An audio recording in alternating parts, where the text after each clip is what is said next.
परीक्षित जी एक दिन फंस गए कलयुग के चंगुल में। नंबर 2 का धन रखा था उनके महल में एक जगह पर। भीम वाले कमरे में जरासंध का मुकुट रखा हुआ था, वो छीन लाए थे भीम जी। जरासंध को मार के उसका मुकुट छीन लाए थे। नंबर 2 का धन था वो। वही मुकुट लगाया और कलयुग उसमें बैठा था। परीक्षित की बुद्धि में सवार हो गया, शिकार खेलने की इच्छा जगा दिया। अब परीक्षित जी शिकार खेलने जंगल पहुंचे। वह तमाम पशुओं का खून बहाया। प्यास लग गई परीक्षित जी को, तो पानी की तलाश कर रहे थे। खूब खून की होली खेले थे, प्यास लगी तो पानी ढूंढ रहे थे। और पानी की तलाश करते करते पहुंच गए वो समीक ऋषि के आश्रम पर। समीक जी ध्यानावस्थित बैठे हुए थे। उनसे जल की मांग किया, महाराज जी पानी पिलाओ, मैं परीक्षित हूं, राजा हूं, प्यास लगी है, पानी पिलाओ। वो ध्यान मुद्रा में थे, सुन नहीं पाए। वो सुन नहीं पाए तो वो कलयुग काम कर रहा था, बुद्धि पर बैठा था मुकुट के अंदर। वो उसने बुद्धि में क्या फितूर पैदा कर दिया कि ये फर्जी बाबा है, पानी नहीं पिलाना चाहता है, तभी ये ध्यान का ढोंग किए बैठा हुआ है। मैं पानी मांग रहा हूं, ये ढोंग करके बैठा है, समाधि लगाए बैठा है। ये समाधि का ढोंग कर रहा है। और मैं पानी मांगू, ये जल न पिलाए, नाटक कर रहा है, पानी न पिलाना पड़े इसलिए। ढोंगी बाबा। कलयुग ने परीक्षित जी को समीक जी के बारे में ये फितूर पैदा कर दिया कि ढोंगी बाबा है ये। ध्यान देना भाई बहनों, ये कलयुग के लक्षणों में एक लक्षण ये भी है, कलयुग के गुणों दुर्गुणों में, कि कलयुग अच्छे आदमी को अच्छा आदमी लगने नहीं देता है। और कलयुग की विशेषता है वो गंदे आदमी को अच्छा दिखा देगा। गंदा आदमी होगा वो सिद्ध कर देगा, अरे सिद्ध पुरुष है, महापुरुष है। रामायण में पढ़िए, उत्तरकांड पढ़िए कभी। कलयुग का जहां वर्णन लिखा है उसमें यही सब लिखा हुआ है। जाके नख सिख जटा विशाला सोई तापस प्रसिद्ध कलिकाला, जो कहा झूठ मसखरी जाना, कल युग सोई गुण वंद बखाना।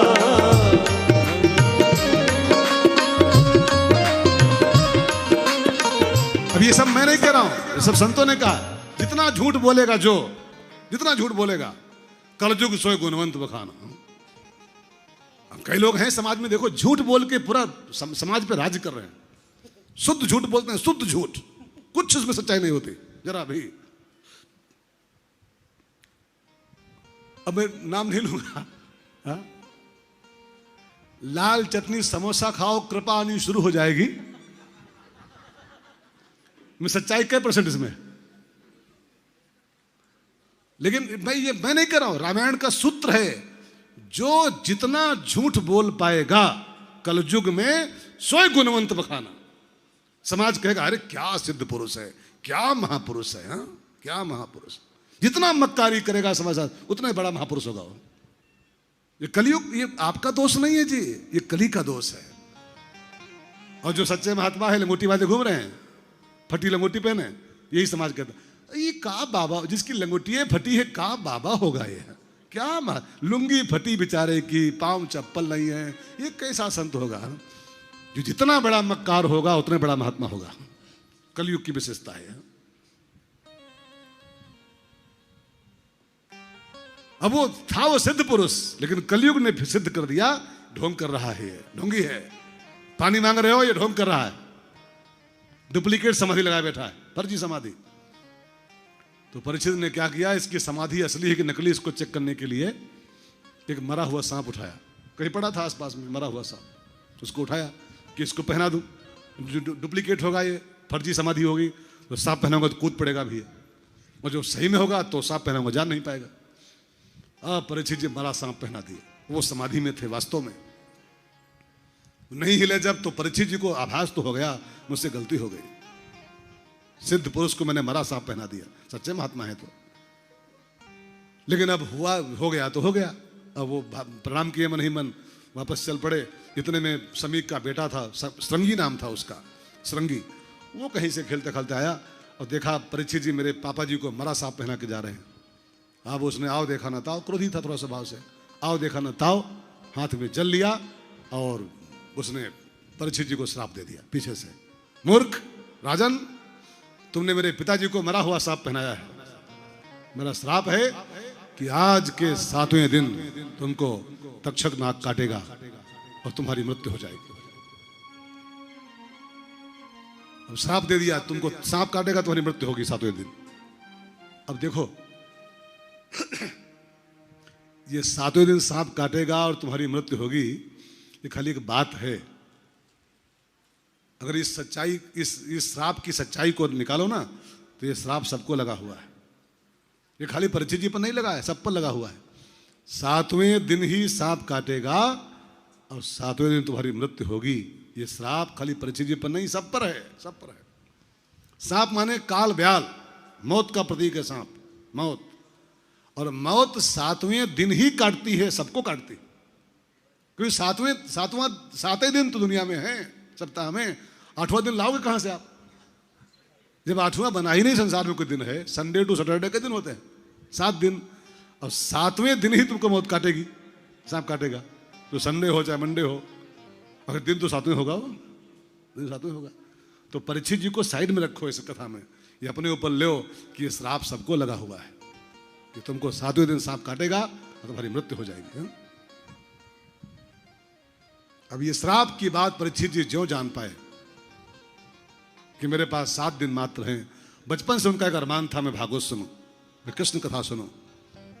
अब जब झटके में खबर आई कि तुम्हारे पास 7 दिन बचे हैं मात्र, सांप काटेगा, मर जाओगे, परीक्षित जी एकदम व्याकुल हो गए। ए बेटा थोड़ा शांति बना।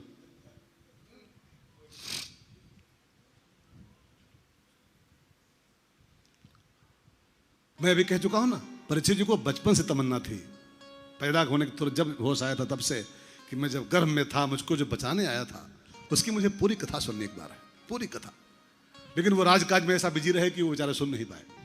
अब अचानक वो खबर आ गई 7 दिन बचे हैं केवल। अब उनकी वो तड़पन बढ़ गई कि मेरा वो अरमान नहीं पूरा हो पाएगा क्या। भागे तुरंत मुजफ्फरनगर, सुखताल में भागते हुए आए और बैठ गए प्यास लेके कि भागवत सुनना मुझको, भागवत सुनना। सारे महात्माओं को प्रणाम किया, अपनी समस्या बताई, मेरे पास 7 दिन है, मेरा कल्याण कैसे हो। सारे महात्माओं ने मना कर दिया, 7 दिन में कोई कल्याण होता है? 7 दिन में कल्याण कहां होता है? जन्म जन्म जतन करा ही, और 7 दिन बचे खाली, क्या होगा इसमें? कुछ नहीं हो सकता तेरा। उपाय बताए भी तो बड़े बड़े तगड़े उपाय बताए, महीनों वाले। कल्याण के रास्ते बहुत थे, लेकिन कोई 3 साल का रास्ता, कोई 5 साल रास्ता, कोई 4 महीने का, कोई 8 महीने का, कोई 90 दिन का, कोई 70 दिन का, कोई 40 दिन का, और दिन है 7। जैसे कोई मरीज हो और मरीज घर में पड़ा हो और मोहल्ले वाले देखने आए, रास्ता बताएं कि उसके पास ले जाओ, तो नहीं उसके पास ले जाओ, कोई बोले उसके पास ले जाओ, तो जब तक वो सब उपाय करोगे उसके पास, तब तक वो मर जाएगा, मर जाएगा। उपाय बताए तो महात्माओं ने, ये करो तो कल्याण होगा, ये करो, लेकिन वो कोई 40 दिन का उपाय, कोई 60 दिन का उपाय, कोई 4 साल का उपाय, और दिन है 7। उपाय सब वो 90 दिन के थे। पर जिन्होंने कहा गुरुजी नहीं हो पाएगा ये सब, ये लंबा आइटम है, मेरे पास दिन बहुत कम है, तो कहा फिर 7 दिन में तेरा कुछ नहीं हो पाएगा, सॉरी। और जब महात्मा सॉरी बोल दिए, 7 इतने कम टाइम में क्या हो पाएगा? तब परीक्षित जी को लगा कि जब सब सॉरी बोल दें, सब सहारे छूट जाएं, फिर एक सहारा बचता है केवल। और बस परीक्षित जी चारों तरफ से अपनी उम्मीद हटा दिए और सारी उम्मीद हटा के एक जगह लगा दिए खाली, बस कि मेरा छोटा सा संसार, मेरे पास 7 दिन बचे हैं केवल ठाकुर जी, बस मेरा छोटा सा संसार। हरि आ जाओ एक बार, मेरा छोटा सा संसार।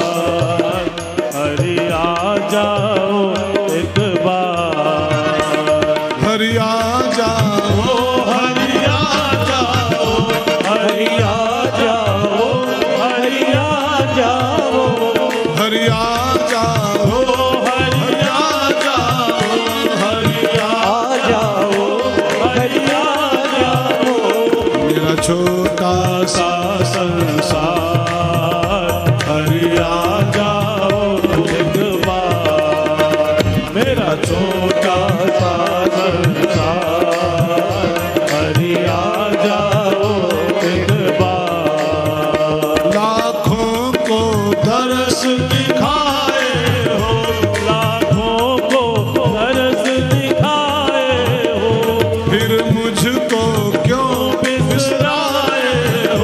फिर मुझको क्यों बिसराए हो।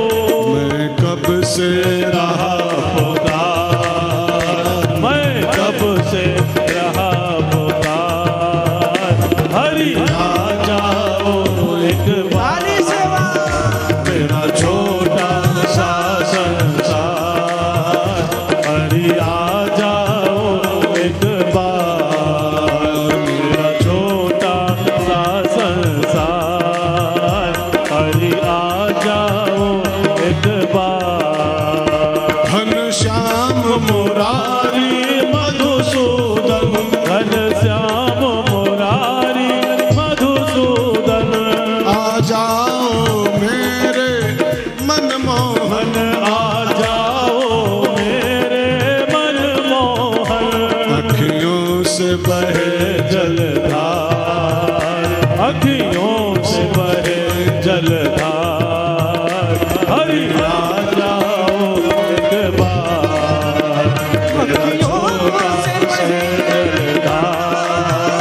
हरि आ जाओ एक बार, हरि आ जाओ, हरि आ जाओ, हरि आ जाओ, हरि आ जाओ, हरि आ जाओ, हरि आ जाओ, हरि आ जाओ, हरि आ जाओ।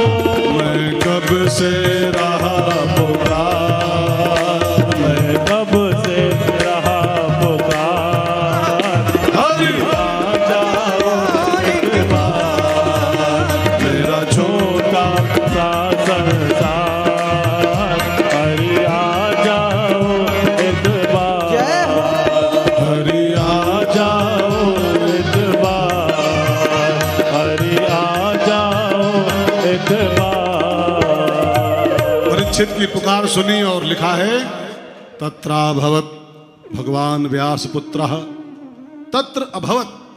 वो कहीं से आए नहीं थे, न बुकिंग पे आए थे, वो कि लखनऊ से आए थे और वो 10-25 पे उतरे और फिर गाड़ी गई तो उनको उठा लाई वहां से। तत्र अभवत भगवान व्यास पुत्र, वो लखनऊ से नहीं आए थे। तत्र माने भगवान वहीं पर प्रकट हो गए। तत्र अभवत भगवान व्यास पुत्र, भगवान की प्रेरणा हुई और सुखदेव भगवान भागवत की पोथी लिए वहीं प्रकट हो गए।